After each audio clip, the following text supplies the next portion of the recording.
Hello my friends and welcome back to the quest for the Campanella. We now move on to week number 18 in this series where I'm attempting to learn one of the most difficult pieces on the piano in a short amount of time as possible. It's been a really good week, I've made some good progress, I've actually got further into the piece, which is always a good sign, as well as consolidating what I knew already.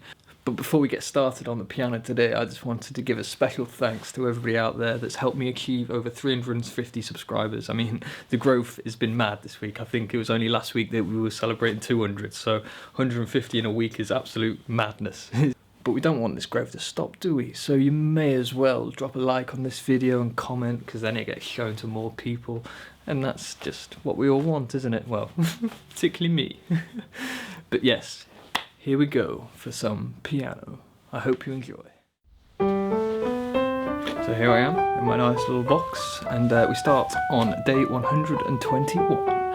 And yes, practicing some scales, which is always a very crucial part of playing, and I practice every day. And I think I said it a couple of weeks ago that I really enjoy practicing scales on the piano, and something I wanted to kind of mention, obviously with being a multi-instrumentalist, I kind of practice in different ways on every instrument. I found this, like, even my learning process for each instrument is, I have a completely different approach for each instrument, which is very interesting.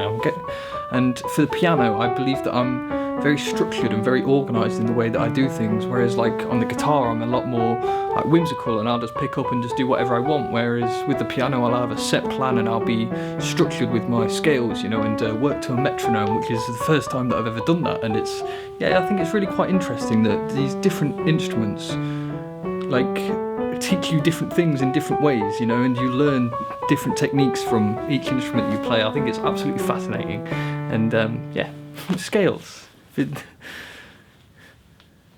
But we move on to day 1, 2, 3, 4. No, it's day 123, and this is just an extension of that arpeggio practice that I've been doing for the past few weeks now, and this is kind of my variation of it. But then I've also kind of changed up the top notes. I think it sounds really nice, and it gives it really like a really moody nature.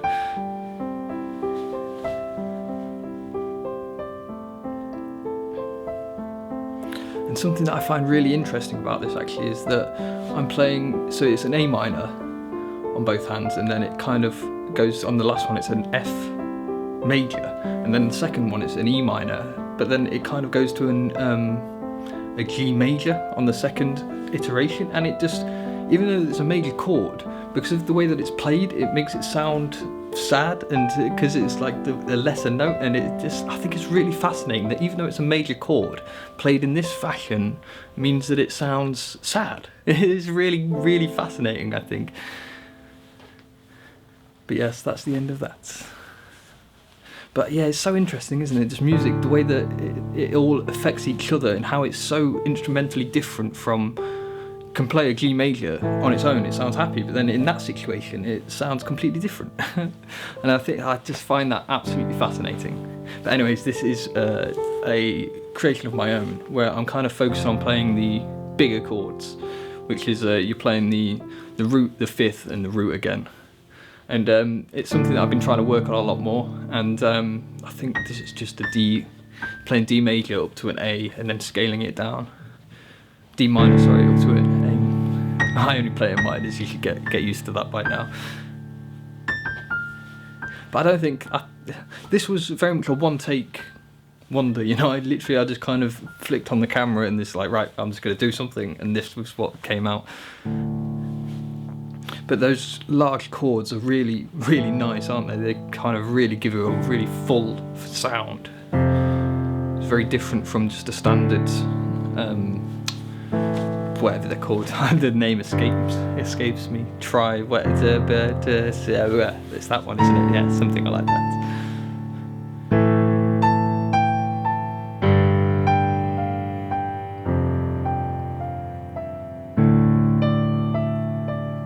Something that I wanted to mention as well is like to ask your guys' advice about how I can take these kind of improvised pieces further, because you may have noticed if you've been watching this series regularly that they all kind of cut from the same cloth. They're very similar, even though they're different notes, but they all have a very similar kind of theme to them. So I was just kind of curious if I could get your guys' opinion on how I can maybe take these kind of pieces up a next level, and what you would suggest to take me further, you know. And I would very much appreciate that down in the comments. Thank you.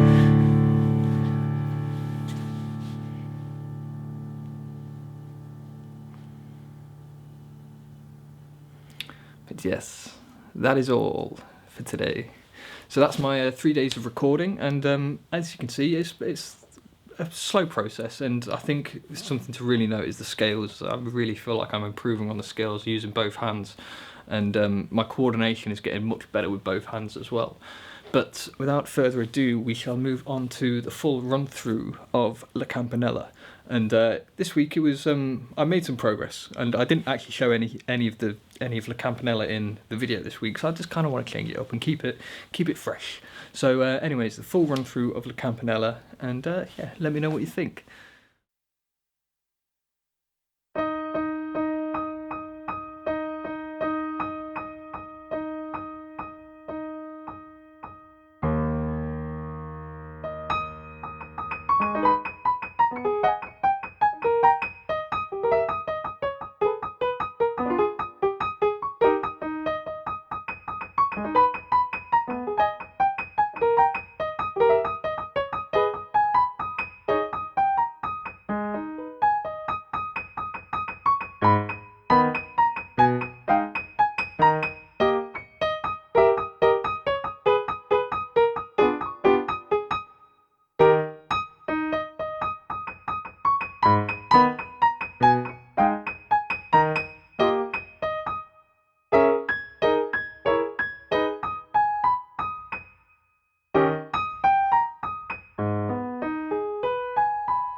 So there you have it, folks. Another week number 18.